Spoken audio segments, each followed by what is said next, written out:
Math की बात, बहुत सारा क्वेश्चन पूछते हैं लोग कि अभी मैथ्स को कैसे करें, मैथ्स को कैसे करें? तो मैथ्स के वही 10 क्वेश्चन आएँगे। मैथ्स के जो नॉन मैथ बैकग्राउंड से हैं, जिनकी मैथ्स का पल्ले नहीं पड़ा है 11वीं-12वीं में, उससे पहले भी मैथ्स में इतना ध्यान नहीं दिया, उन्होंने आर्ट्स ले ली, तो वो क्या कर सकते हैं, वो कुछ एक ऐसे टॉपिक हैं ये, जिनको वो कर सकते हैं। जैसे कि सीआई, एसआई है, आप इनके सिंपल फ़ॉर्मूला याद कर लो और उनका एप्लीकेशन देख लो बस, कि भई ये इनका फ़ॉर्मूला कैसे-कैसे लग रहा है, इनका एप्लीकेशन कैसे-कैसे हो रहा है, बस। अगर कोई सिंपल क्वेश्चन चाहे 2 क्वेश्चन आए, 3 क्वेश्चन आए, उसमें से 1-2 क्वेश्चन ऐसे होंगे जो सिंपल फ़ॉर्मूला बेस्ड होंगे। सारा डेटा दे रखा होगा, 3 डेटा दे रखे होंगे, चौथा पूछा होगा। ठीक है? तो आप सीआई, एसआई के फ़ॉर्मूला याद कर लो, उनके एप्लीकेशन देख लो बस, कुछ ही नहीं करना है। उसके बाद रेशो हो गया, परसेंटेज हो गया, ये बहुत बेसिक चीज़ है। आप इनकी वीडियोज़ देखोगे यूट्यूब पे या फिर आपके किसी भी कोचिंग का आपने ले रखा है तो वहाँ से देखोगे, तो आराम से समझ में आ जाएँगे और ये ऐसी चीज़ है जो आगे भी काम आएगी। तो ये तो मस्ट है, आप इनको तो करो ही। रेशो और परसेंटेज को ईज़ी है और अगर आप थोड़े एफर्ट डालोगे तो हो जाएगा। लोग एफर्ट ही ना दे लोग ऐसे एक एग्ज़ाम्पल चलता है ना वो कि भई एक बॉक्स है, उस बॉक्स में मेरे को एक गेंद डालनी है, तो बॉक्स का अगर मैं ढक्कन लगा रखा हूँ तो मैं कितना भी कोशिश करूँ बॉक्स में गेंद नहीं जाएगी। अगर मेरे को बॉक्स में गेंद डालनी है तो उस डब्बे के ढक्कन को हटाना पड़ेगा तब ही उसमें बॉल जाएगी। तो अपने माइंड में अपन ने वो बॉक्स बना रखा है कि भाई मेरे को मैथ्स नहीं आएगी। यार मैथ्स जब आएगी जब आप कोशिश तो करोगे यार। उसमें गेंदें डालने की कोशिश करो, ढक्कन हटाओ, गेंदें डालोगे तो अंदर जाएँगी, अपना माइंड है, अपन से बेटर कौन जान सकता है। अगर जब तक अपन स्टार्ट ही नहीं करेंगे तो पता ही कैसे चलेगा कि वो चीज़ आएगी कि नहीं आएगी। वो माइंड में अपने हिंड्रेंस पहले ही बना रखी है कि भाई वो नहीं आएगी वो चीज़।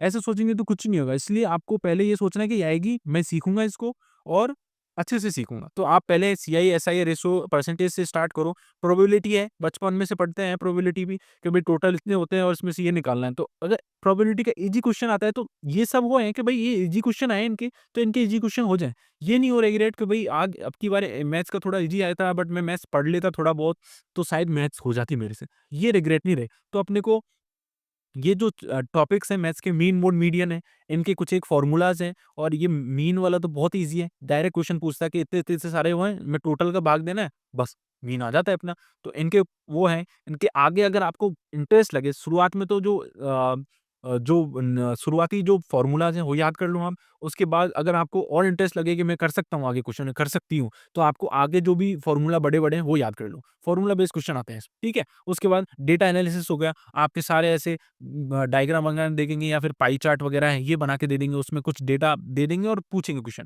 तो आंसर सब इस डेटा में ही होता है। आपको उस डेटा को अच्छे से पढ़ना सीखना है बस।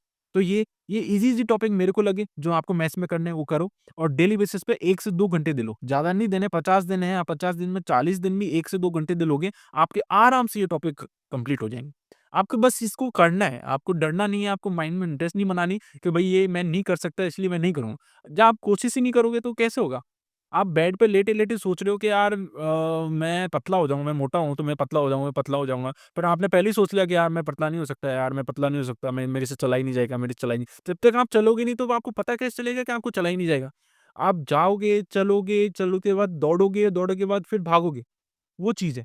तो आपको पहले सोचना है कि मैं कर सकता हूँ, उसके बाद फिर आपको आगे नेक्स्ट स्टेप पे जाना है, छोटी-छोटी चीज़ें लेनी है, उनको डिवाइड करना है, डिवाइड करने के बाद फिर स्टार्ट करना है उन सारी चीज़ों को और धीरे-धीरे आप सच में दौड़ोगे।